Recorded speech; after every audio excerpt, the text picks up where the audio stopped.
Hello students, फिर से एक बार आपका स्वागत है हमारी यूट्यूब चैनल जेडसीएस क्लासेस 24 में। जैसा कि आप जानते हैं 20 फरवरी 2023 यूपी बोर्ड की परीक्षाएं हुई हैं, जिसमें पेपर आपका था गृह विज्ञान। और उस गृह विज्ञान में ये केवल बच्चियों के लिए था, ओनली फॉर गर्ल्स। ठीक है। और आप ज़रूर मिलाइएगा पेपर को, कि जिससे आपको ये अनुमान ये पता लग जाएगा कि आपने कितने नंबर का किया है और कितना नंबर आप गेन कर सकते हैं। ये आपका सेट नंबर है, इस सेट नंबर को ज़रूर मैच करवाइएगा, तभी आपके क्वेश्चन उसमें मैच करेंगे। ठीक है। जिसमें कि इसमें आपको कुछ निर्देश दिए गए थे। समय आपको क्या थे कि 3 घंटे 15 मिनट, 15 मिनट आपको पेपर रीड करने के लिए दिया गया था। टोटल नंबर्स क्या था कि आपका 70 नंबर का था। 70 नंबर में से आप कितना नंबर गेन कर पाते हैं, यही चीज़ें आपको पता करनी है। तो इस वीडियो को आप कहीं स्किप मत करिएगा, पूरा देखिएगा, आपका फुल सोल्यूशन मैं इसमें करवाने वाला हूँ। ठीक है। तो स्टार्ट करते हैं कि पहला क्वेश्चन है बहुविकल्पी 1 से लेकर के 20 तक आपका बहुविकल्पी प्रश्न है, जिसमें एक एक नंबर का सभी अंक निर्धारित हैं। इसको आप OMR शीट पर गोले को फिल करना था। ठीक है। तो देखते हैं कि पहला क्वेश्चन क्या है कि कौन सा बजट का अनिवार्य भाग नहीं है। बस केवल हम आपको आंसर करवाते चलेंगे। ठीक है। हम इसको ज़्यादा डिफाइन नहीं करेंगे, क्योंकि वीडियो लंबा हो जाएगा, कोई मतलब नहीं है। आपका पेपर हो चुका है। ठीक है। बस आपको केवल मैच करवाना है कि आपने जो किया है क्या वो सही किया है या गलत किया है। इतनी चीज़ें हमको जाननी इम्पॉर्टेंट है। ठीक है। तो कौन सा बजट का अनिवार्य भाग नहीं है, तो फैशन है। फैशन हमारे बजट का अनिवार्य भाग नहीं है। कि ये अनिवार्य नहीं है कि हम जो है कि हर महीने नए नए कपड़े खरीदें, नए नए शूज़ खरीदें, ग्लासेस खरीदें। ठीक है। दूसरा है बजट सफल कब होता है, कि जब आय व्यय के संतुलन में हम सावधानी बरतेंगे। ठीक है। तो क्वेश्चन नंबर 2 का आपका सही है बी। क्वेश्चन नंबर 3 है निम्नलिखित में से कौन सा सबसे सुरक्षित चेक है। तो वाहक चेक पहला, और बी है आपका क्रॉस चेक। तो ये दोनों सही हैं, ए और बी, ये आपके चेक दो हैं, दोनों क्या हैं, सुरक्षित चेक हैं। अब क्वेश्चन नंबर 4 है। क्वेश्चन नंबर 4 में क्या है कि 1 कुंटल गेहूं की कीमत 2,000 रुपये है, और तो आपको 15 किलो गेहूं की कीमत बतानी थी कि 15 किलो गेहूं की कीमत क्या होगी। तो सीधा है, इसमें हम इसको ज़्यादा लंबा चौड़ा हल नहीं करेंगे, सीधा आपको बता दे रहे हैं कि इसमें अगर 20 का हम मल्टीप्लाई करेंगे 15 से, तो आपका आंसर निकल के आएगा कि देखो 20 दहा में 200 होता है, और 20 पंचे 100 होता है, 10 और 5 15 हो गया, यानी कि 20 15 में कितना हो जाएगा 300, 300। तो आपका क्या हो जाएगा, सी वाला बिल्कुल सही राइट आंसर हो जाएगा। ध्वनि प्रदूषण को किसमें मापा जाता है। ध्वनि प्रदूषण को किसमें मापा जाता है, तो डेसिबल में। डेसिबल के द्वारा यह अनुमान लगाया जाता है कि जो वॉइस पॉल्यूशन है वो कितना है। वायुमंडल में डैश के निर्माण को ग्रीन हाउस प्रभाव के रूप में जाना जाता है, जो वर्तमान ग्लोबल वार्मिंग के लिए प्रमुख उत्तरदायी है। तो इसके लिए आपका कौन सा गैस उत्तरदायी है, सी फ्लोरीन। यहाँ पे आप फ्लोरीन फील करेंगे। क्वेश्चन नंबर 7 है हमें प्लास्टिक की बोतलों, थैलियों आदि का प्रयोग कम करना चाहिए, क्योंकि वे विषाक्त जहरीले पदार्थों से बने होते हैं। ये जल्दी सड़ते गलते नहीं हैं, बल्कि ये जो हमारे जीव हैं, जो जानवर हैं, वो चाहे एक्वाटिक हो या फिर लैंड पे रहने वाले हों, वो सबके लिए वो हानिकारक है। ओजोन परत के ह्रास के लिए मुख्य रूप से उत्तरदायी पदार्थ है, कौन सा उत्तर है ये, तो इसमें क्लोरोफ्लोरोकार्बन। तो आपका इसमें क्वेश्चन नंबर 8 का ए बिल्कुल राइट हो जाएगा। क्वेश्चन नंबर 9, घर पर सिलाई करने से किसकी बचत होती है, तो धन की बचत होती है, सीधे सीधे, है ना। तो समय की बचत कहाँ होगी, आप जब सिलाई करेंगे तो आपका समय जाएगा ही जाएगा। कपड़े की क्या बचत होगी भाई, वो तो कटिंग उसी तरीके से उतना ही होना है। समय धन एवं कपड़े की, बहुत बच्चों ने इसको लगाया होगा, मुझे पता है कि समय धन एवं कपड़े की, उन्होंने सोचा कि तीनों इसमें समेटा गया, लाओ इसी को हम टिक कर जाते हैं। तो बिल्कुल गलत है ये। तो आपको धन की बचत होगी, आपको सिलाई नहीं देना पड़ेगा। क्वेश्चन नंबर 10 है कपड़े की कटाई के लिए मिल्टन चौक, कपड़े की कटाई के लिए मिल्टन चौक के निशान लगाया जाता है, क्योंकि काटने में आसानी होती है। ठीक है। क्वेश्चन नंबर आपका 11 में क्या है कि धड़ से नीचे वस्त्रों के लिए आवश्यक नाप है वक्ष, कमर, गला। नेक्स्ट है 12 मिल्टन क्लॉथ का कपड़ा होता है ऊनी। क्वेश्चन नंबर 12 का ए सही बिल्कुल। 13 अत्यधिक वमन और अतिसार के कारण होता है डिहाइड्रेशन, निर्जलीकरण। नेक्स्ट है आपका सभी रोगों में आहार दिया जाता है अलग अलग, एक जैसा नहीं दे सकते हैं। सिर्फ प्रोटीन भी नहीं दे सकते या फिर खनिज युक्त भी सिर्फ नहीं दे सकते हैं। क्वेश्चन नंबर 15 है कि ज्वर में पसीने के साथ उत्सर्जित क्या होता है, कौन सी गैस उत्सर्जित होती है, तो सोडियम क्लोराइड। क्वेश्चन नंबर 16 कि निम्नलिखित में से कौन सा विटामिन जल में घुलनशील है, तो कौन सा है, विटामिन सी। जैसे कि संतरा है, नींबू है, विटामिन सी पाया जाता है। क्या है, वाटर सॉल्युबल है ये। क्वेश्चन नंबर 17 है बर्फ़ की टोपी का प्रयोग कब किया जाता है, तो घर से बाहर जाते समय आप बर्फ़ की टोपी क्यों लगाएंगे भाई, ठंड से बचने के लिए। बर्फ़ वैसे भी ठंडा है तो उसको ठंड से बचने के लिए उसका उपयोग कर नहीं सकते हैं, तो किसके लिए, ठंडी सेक देने के लिए करते हैं। क्वेश्चन नंबर 18 स्नान न करने की दशा में शारीरिक सफाई का उपाय क्या है, तो स्पंज करना, कि गर्म पानी में कपड़े को भिगो करके शरीर को, बॉडी को पूरी तरह से क्लीन करना, साफ करना। 19 नंबर है तीव्र ज्वर की अवस्था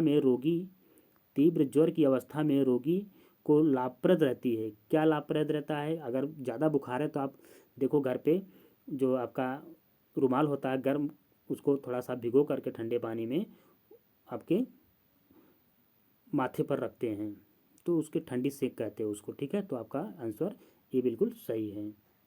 क्वेश्चन नंबर 20 है अस्थिभंग में अत्यधिक रक्तस्राव को रोकने में किस विधि का प्रयोग किया जाता है, तो किस विधि का प्रयोग किया जाता है, बर्फ़ लगाना। दबाव डालेंगे तो ब्लड निकलेगा और टूर्निकेट कर नहीं सकते, ऊपर में से कोई नहीं, ऐसा नहीं है। ठीक है। नेक्स्ट हमारा है क्वेश्चन नंबर 21 से 26 तक आपका अति लघुत्तम प्रश्न है, जो कि आपको लगभग इसको 25 वर्ड्स में इसके आंसर को देना है आपको। ठीक है, तो देखते हैं कि धन संचय करने की किन्हीं दो सरकारी संस्थाओं के नाम आपको बताने थे, तो आपने क्या बताया होगा कि एक LIC है, LIC है ना, लाइफ इंश्योरेंस कॉरपोरेशन, और एक आपने क्या दिया, पोस्ट ऑफिस। ये हमारे क्या हैं, दो सरकारी संस्थाएं ऐसी हैं जहाँ पर हम अपने धन को सुरक्षित जमा कर सकते हैं। अशुद्ध जल से क्या तात्पर्य है, तो अशुद्ध जल किसे कहेंगे, जो जल कैसा हो कि स्मेल, जिस वाटर में स्मेल आए मतलब, और कलर हो उसका टेस्ट आए, है ना, तो वो क्या है, अशुद्ध जल है। मतलब अवांछनीय जो चीज़ें उसमें हैं, अवांछनीय पदार्थों का मिश्रण अशुद्ध जल कहलाता है। क्वेश्चन नंबर 23 है कपड़ा काटने से पहले नाप क्यों लेना चाहिए, जिससे कि जो व्यक्ति है जो कपड़ा लेके आया है सिलवाने के लिए, उसके ऊपर वो कपड़ा बिल्कुल फिट आए, इसलिए उसकी नाप ली जाती है। भोजन को बार बार गर्म करने से क्या होता है, क्या हानियाँ होती हैं, तो भोजन को बार बार गर्म करने से उसमें जो तत्व होते हैं वो नष्ट हो जाते हैं। ठीक। सामान्य स्वस्थ अवस्था में नाड़ी की गति कितनी होनी चाहिए, सामान्य स्वस्थ अवस्था में नाड़ी की गति कितनी होनी चाहिए, एक एडल्ट व्यक्ति की जो नाड़ी की स्पीड है वो कितनी होनी चाहिए, तो 72 से कितनी, 72 से 80। ठीक है, ये स्पीड होनी चाहिए 72 से 80 प्रति मिनट, है ना, प्रति मिनट होनी चाहिए। कि आप नाड़ी को पकड़ते हैं, आपका जो हृदय जैसे जिस प्रकार से धड़कता है उसी के हिसाब से आपका ये जो हमारी रुधिर वाहिकाएँ हैं उनमें रुधिर का बहाव उसी प्रकार से होता है आपके धड़कन के हिसाब से, तो अनुमान उसी से लगाया जाता है। और प्रश्न नंबर आपका 26 है मोच के लक्षण आपको बताने थे, तो मोच के लक्षण क्या है, बोन्स में खिंचाव, जो आपकी बोन्स हैं, बोन्स में खिंचाव,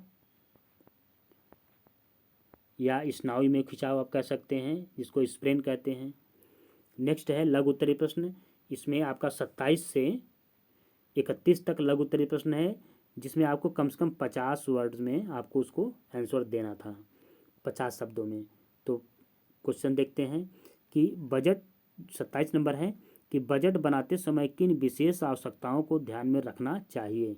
तो बजट बनाते समय आप अपने पास्ट को ध्यान में रखेंगे, आप अपने फ्यूचर को ध्यान में रखेंगे, आप अपने प्रेजेंट को ध्यान में रखेंगे कि आपने जो भूतकाल में खर्च किया है वो कितना था, और हमारा जो फ्यूचर में होने वाला है वो कितना है, और हमारा जो प्रेजेंट में होगा वो अनुमानतः कितना होगा। ये सबका विशेष ध्यान रखना पड़ता है। नेक्स्ट है 28 नंबर कि ज्वर से क्या तात्पर्य है। ज्वर से पीड़ित व्यक्ति के लिए आप ताप का चार्ट किस प्रकार बनाएंगी। तो इसमें क्या था, ज्वर मतलब फीवर को आपको बताना था कि फीवर क्या है, बुखार क्या है, और उसका ताप जो है कितना डिग्री हाई होता है, कितना डिग्री सामान्य ज्वर होता है, ये आपको बताना था। क्वेश्चन नंबर 29 है कि 6% वार्षिक ब्याज की दर से 600 रुपये का 5 वर्ष का ब्याज कितना होगा। तो ये फार्मूले पे बिल्कुल सटीक बैठेगा। एक थोड़ा अभी वीडियो लंबा हो जाएगा, इसलिए हम इसको हल नहीं करेंगे, ठीक है। इसको आप किस तरीके से हल किए हैं, अगर आप कहेंगे हमको इसको हल करने के लिए तो हमें कमेंट करेंगे, तो आप इसको हम आपको इसका सलूशन बिल्कुल अच्छे से समझा देंगे। और क्वेश्चन नंबर 30 हेपेटाइटिस रोग के कारण और बचने के उपाय आपको बताना था। हेपेटाइटिस रोग के कारण क्या है कि जैसे टैटू आप बनवाते हैं, बहुत सारे लोग टैटू बनवाते हैं, तो जो टैटू बनवाते हैं, जिस नीडल से टैटू बनाते हैं टैटू वाले, उसी नीडल से अगर किसी और को बना दिया जिसे हेपेटाइटिस था, तो आपको भी हेपेटाइटिस हो सकता है, ठीक है।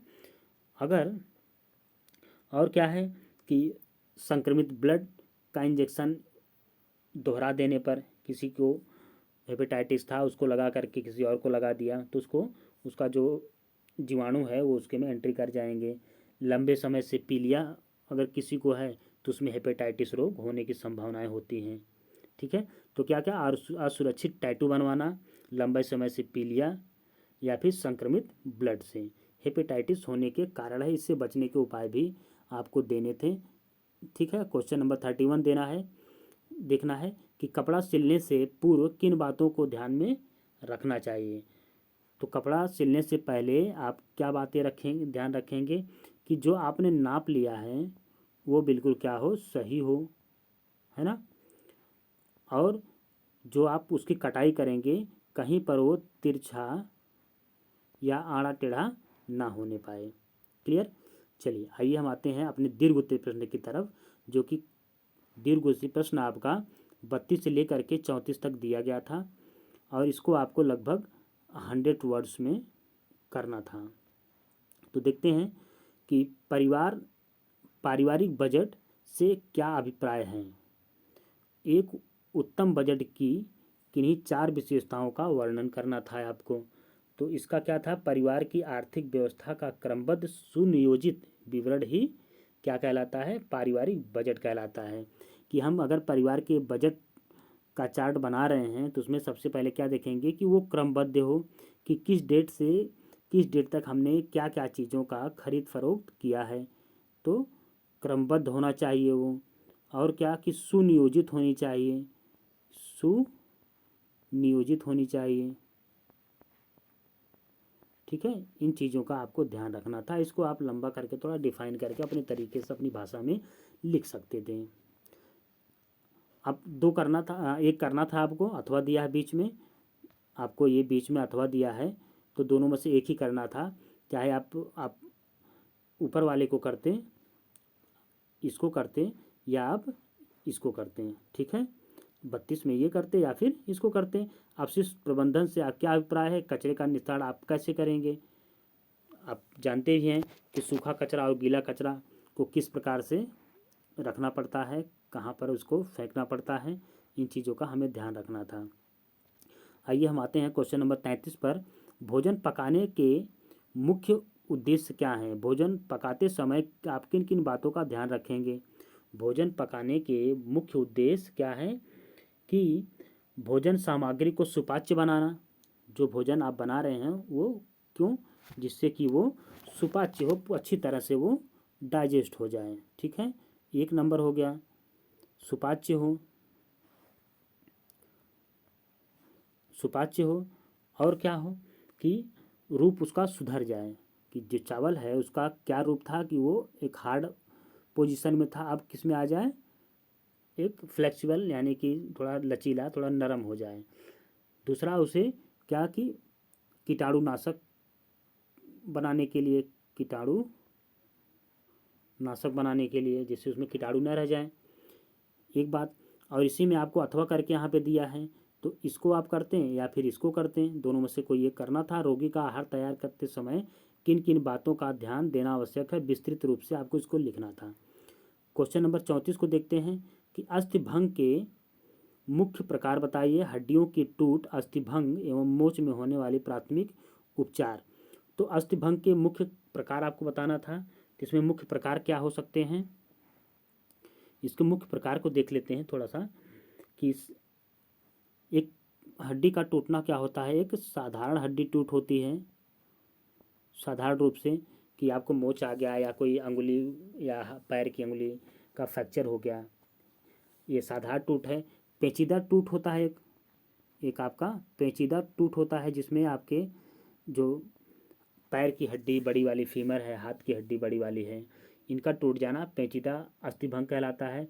बहुखंड टूट, बहुखंड टूट में बहुखंड टूट, तो जिसमें आपकी ये हड्डी है दो तीन जगहों से टूट जाए, बहुखंड टूट होता है। ठीक, और क्या कि विशेष अस्थिभंग, ठीक, विशेष अस्थिभंग। अब इसके रोकथाम के लिए क्या करना था कि इसके रोकथाम को क्या करते, अगर अचानक एक्सीडेंट हो गया और किसी प्रकार की कोई बोन फ्रैक्चर हो गया, तो उसके लिए आप वहाँ पे तुरंत आपको कुछ ऐसा कोई ट्रीटमेंट मिलेगा नहीं, है ना, जो आपको आर्टिफिशियल हो।